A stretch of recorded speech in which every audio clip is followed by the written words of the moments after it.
Hello everyone, my name is Barrett Chambers. I'm from Chattanooga, Tennessee, and the great-grandson of survivor Kayo Erwin. I'm going to read you a section of my essay about my great-grandfather. Kayo Erwin was one of the 316 men who survived the tragic sinking of the USS Indianapolis. He was Kayo in the Navy, but I knew him as papaw. He was from Tennessee, part of a blue-collar farming family, who joined the Navy at age 17, hoping to get to the Solomon Islands where he could see his brother, a Marine. His rank was coxswain, part of the deck crew that maintained the ship, operated the crane, and one of the ship's 5-inch guns.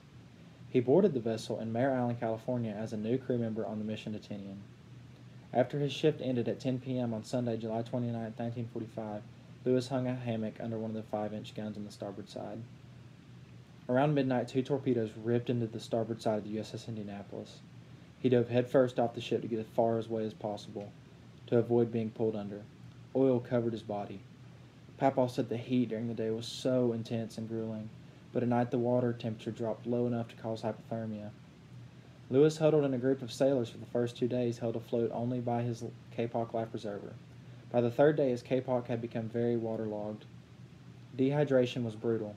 Men felt so helpless. His only solution was to turn to God and his love for his mother for hope, but he knew his perseverance was dwindling as his body began to fail him.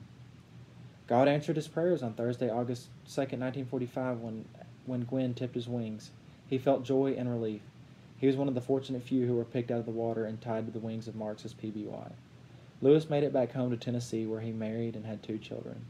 Lewis never spoke of the disaster until the first book was published, and he began attending reunions. In 1960, the first reunion was held in Indianapolis, Indiana, and he drove his convertible, 1960 blue Impala, to the event. From that time on, he never missed a single reunion. The Indy became a true part of who he was, even wearing clothes identifying his survivor status.